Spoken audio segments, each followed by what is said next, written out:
Your kids will never be as successful as your brothers, Dad laughed, pouring himself another drink. Mom chimed in without missing a beat. Some people are just born to fall short. They said it like it was a joke. Like my entire existence, my sacrifices, my silence, was a punchline over pasta. My son had just gotten his first job. My daughter was applying to grad school. But none of that mattered. Not to them. I stood up. Calm. Steady. I didn't raise my voice. Then tell your golden boy to pay all the bills, I said. Because I'm not sending money anymore. The room went quiet. Forks froze midair. Even the ceiling fan seemed to hesitate. Mom's eyes narrowed. What money? She asked slowly. We never got a cent from you. She said it like she believed it. Like the automatic transfers I'd been sending for 7 years never happened. As if the $800 for their leaking roof, the $3,200 for Dad's hospital bills, the monthly $500 for emergencies that were always suspiciously vague, had all been figments of my imagination. I didn't argue, didn't pull out the receipts. Not yet. Because this wasn't about truth. It was about power. They thought they could rewrite history. That my silence made me small.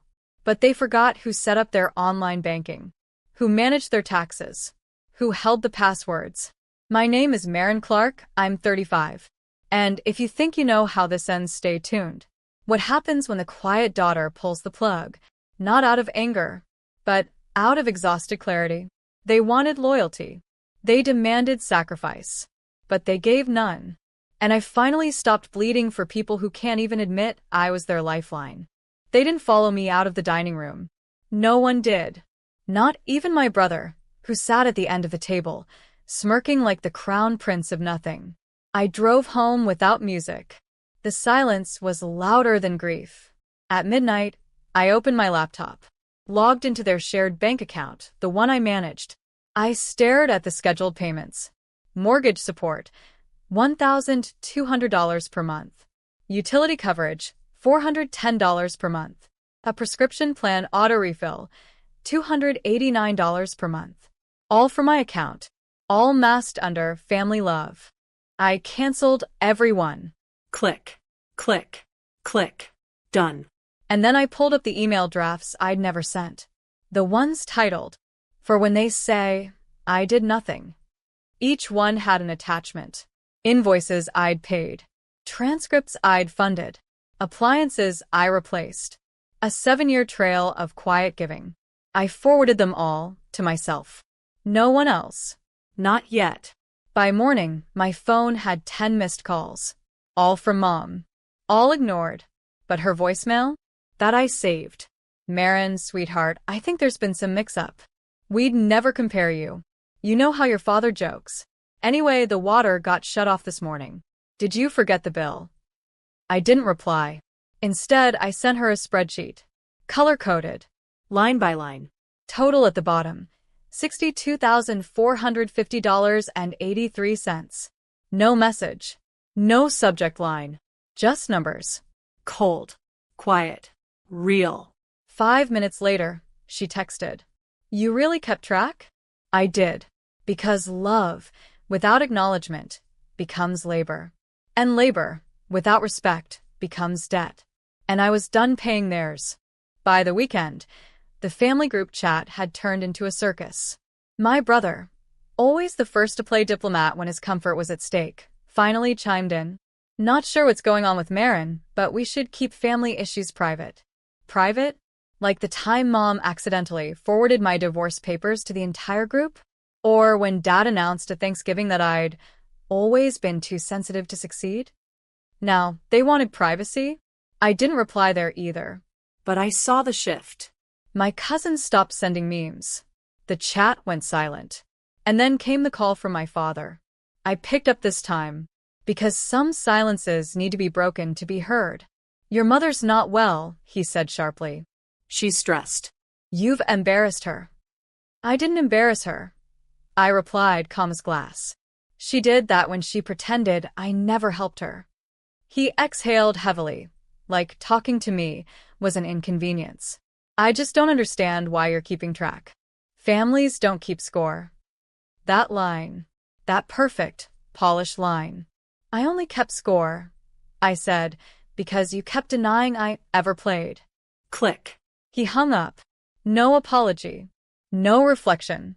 Just the familiar sound of disconnect, literal and emotional. I stared at my ceiling for an hour after that, then opened a new document on my laptop, titled it, When Love Has Receipts. And I started writing. Not just numbers, but memories. Moments. Every time I shrunk myself to make room for them. Because this time, I wouldn't let the story be rewritten. They wanted a scapegoat. I was becoming a scribe. Monday morning, I got an unexpected knock. It was my aunt, Dad's sister. Always neutral, always absent. The type who says, "Let me know if you need anything," and then disappears for 6 years. She stepped inside like she owned the space, her arms crossed, mouth already tight with judgment. "I just want to understand what's happening," she said. "Your parents are heartbroken. Your mom says you've cut them off, that you're keeping score." There it was again. That phrase. Used like a weapon. "I didn't start keeping score," I said quietly. "I just stopped pretending it was a game." I handed her the printed spreadsheet. Watched her eyes scan down the rows. The medical bills. The rent payments. The groceries. The repairs. The birthday gifts my parents claimed came from them, but were always funded by me. She said nothing. Just handed it back like it was radioactive. "You know your brother's struggling," she whispered.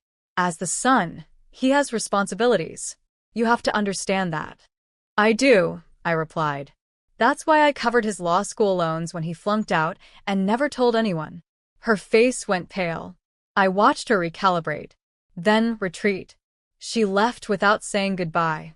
Didn't even close the door properly.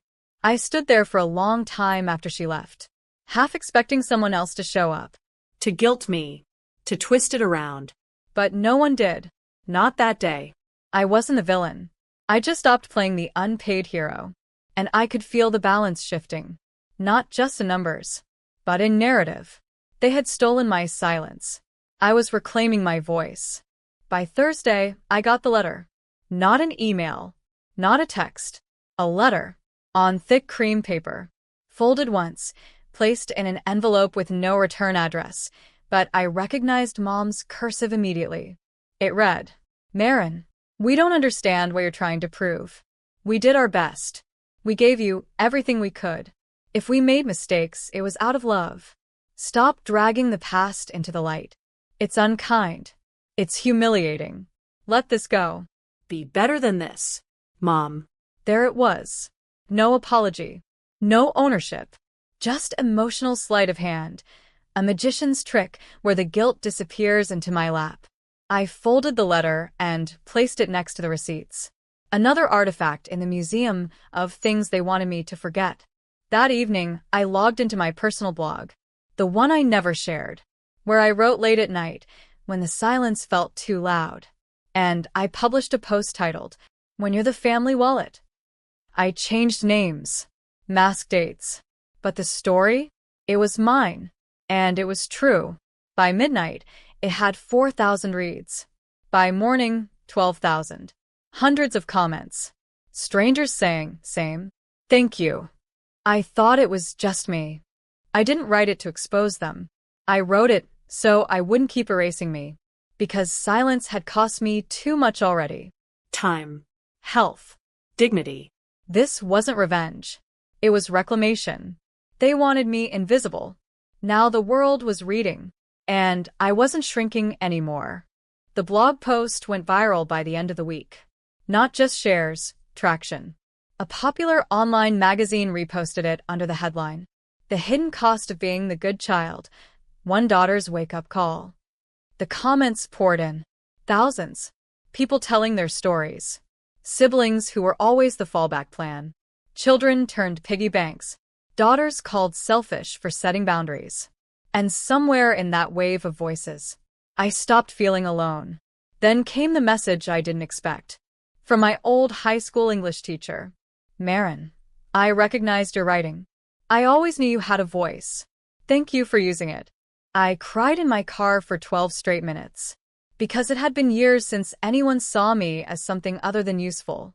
The next morning, I got a new email. Subject: Family response, drafted by Andrew. My brother. The golden one. The one they always said had potential, even when he couldn't hold a job for more than 3 months. I opened it, scanned past the long-winded defense of our parents, the passive-aggressive tone, the faux concern. But one line stuck out. If you really cared about this family, you wouldn't air our dirty laundry. You'd stay quiet like you always have. That line, the quiet like you always have. It wasn't just a suggestion. It was an expectation, a demand. And for the first time, I realized they never loved my voice. They only loved my silence. So I hit delete. And then I hit record. A podcast. My story. Our reality. Unfiltered. Because if they didn't want the world to hear it, they should have treated me better while it was still a secret. The podcast launched on a Wednesday. Episode 1. Inheritance without a will. The unpaid roles daughters inherit. No names. No revenge. Just truth. Layered. Measured. Calm. I didn't scream. Didn't accuse. I simply told my story.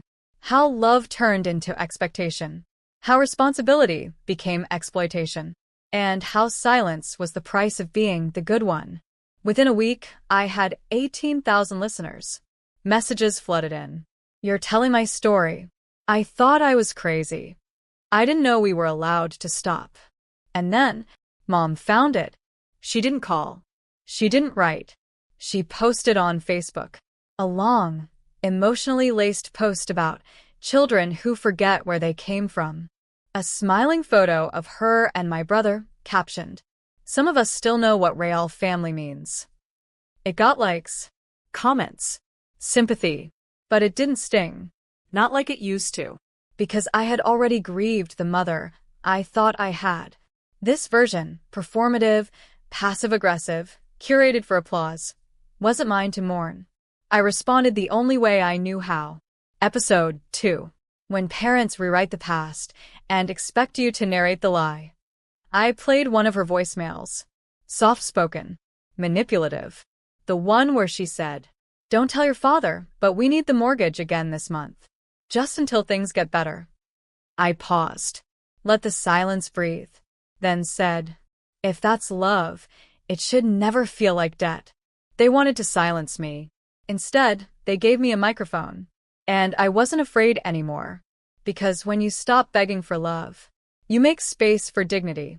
And dignity speaks louder than history. 6 weeks later, I received a letter. A real one this time, no lawyer, no signature for my brother. Just Mom's handwriting. Shaky. Careful. Almost human. Marin.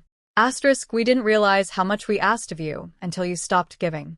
We were wrong to pretend your help never existed. We were wrong to laugh at your kids.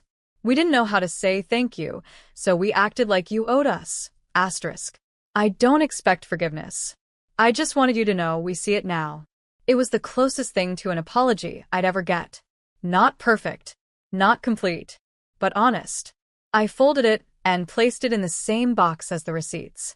The old bills. The hospital statements. That box wasn't a vault of anger anymore. It was a reminder. I didn't imagine it. I wasn't crazy. And I survived it. The podcast kept growing. I changed the title to Break the Pattern. Because that's what this really was. Not revenge. Not punishment. Just breaking a cycle loud enough for the next daughter to hear. At my daughter's graduation, I held her hand while she looked at her acceptance letter for a PhD program. She whispered, "I want to pay for this myself, Mom. You've done enough." And for the first time in my life, I didn't cry from being emptied. I cried from being seen. Because healing didn't come from making them hurt. It came from finally knowing I didn't have to.